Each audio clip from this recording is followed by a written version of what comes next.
ইতিমধ্যে international organisation for standardisation থেকে তারা পুরস্কার লাভ করেছে। আইওএসএ থেকে ম্যানেজমেন্ট সিস্টেম যে কোয়ালিটি, এটার উপর একটা সার্টিফিকেট পেয়েছে আসুন্না ফাউন্ডেশন। এই খবরটা শোনার পরে আমি খুবই আনন্দিত হয়েছি যে তারা 24-এর ভয়াবহ বন্যায় আসুন্না ফাউন্ডেশনের পক্ষ থেকে এককভাবে 164 কোটি টাকার ত্রাণ কার্যক্রম চালিয়েছে, যাদের কোয়ালিটি ম্যানেজমেন্ট সিস্টেম এত গুড অ্যান্ড বেটার যে ইন্টারন্যাশনাল আন্তর্জাতিক থেকে তারা সার্টিফিকেট পেয়েছে। শাইখ আহমদুল্লাহ হাফিজাউল্লাহ তিনি নিজেই এই তথ্য প্রকাশ করেছেন, তাদের ওয়েবসাইটে দেখলাম। আলহামদুলিল্লাহ, আমি তখন মালয়েশিয়াতে সফরে গত সপ্তাহে মনে হয় এই পুরস্কারটা পেয়েছে।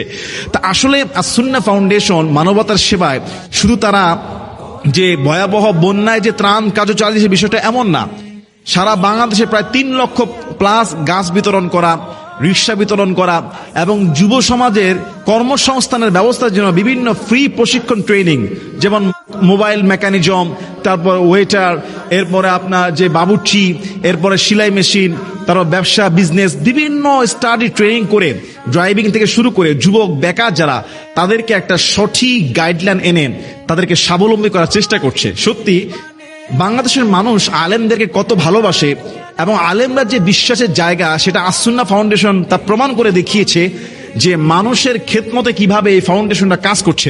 এবং আমরা যারা ফাউন্ডেশনের সাদাকা করছি বা ডোনেট করছি, এটা যে প্রপারলি ইউজ করছে এবং প্রপারলি এই সিস্টেমটা যে ম্যানেজমেন্ট করা হচ্ছে, এটা ইন্টারন্যাশনাল থেকে তারা একটা সার্টিফিকেট দিয়েছে আসুন্না ফাউন্ডেশনকে। তো আমরা দোয়া করি আল্লাহ তাআলা শেখ আহমদুল্লাহ হাফিজাউল্লাহর তার হায়াতের সুস্থতা আরো বরকত বাড়িয়ে দেখ।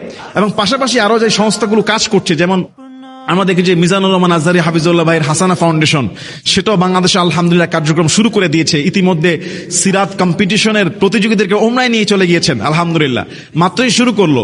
এবং আমি দেখি যে শেখ হেদায়েতুল্লাহ সাহেবের উনার একটা হেদায়া ফাউন্ডেশন আছে। এরকম আলেম ওলামারা থেকে শুরু করে যারা ফাউন্ডেশনের মাধ্যমে, হতে পারে কোনোটা বড়, কোনোটা ছোট, কোনোটা মাঝারি, কিন্তু এই যে খেদমত নিরলস ভাবে করছে, মানুষের আস্থার বিশ্বাসের জায়গা আলেম ওলামারা, তার বাস্তব প্রমাণ কিন্তু এই আসুন্না ফাউন্ডেশন দেখিয়ে দিয়েছে। এবং ইন্টারন্যাশনাল এই সার্টিফিকেট শুধু আসুন্না ফাউন্ডেশনের না, এটা পুরো বাংলাদেশের জন্য এটা গর্ব, এটা আনন্দের।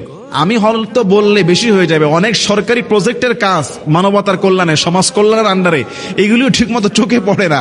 যেটা যেভাবে আমাদের যেই আলেমল আমাদের যে প্রাইভেট সংগঠনগুলো যেভাবে আলহামদুলিল্লাহ বিশ্বব্যাপী ছড়িয়ে যাচ্ছে, আমি দোয়া করি আল্লাহ তাআলা আলেমদের এই খেদমতগুলো কবুল মঞ্জুর করুন। আবার অনেক সংগঠন আছে, অনেক দল আছে, তারা আসলে নীরবে করে, অনেকে আবার বলে না, প্রচার করে না।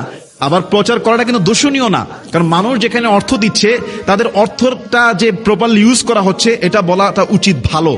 আবার অনেক সংগঠন যারা আছে বা অনেক রাজনৈতিক দল আছে, আমি হয়তো নাম বলতে পারবো এখানে, কিন্তু বলছি না, তারা কিন্তু গোপনে অনেক অনেক অবদান রাখছে।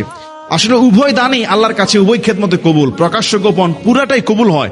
আল্লাহ আমাদের সবাইকে এই খেদমত, মানবতার খেদমত করার তৌফিক দান করুন, আল্লাহুম্মা আমিন।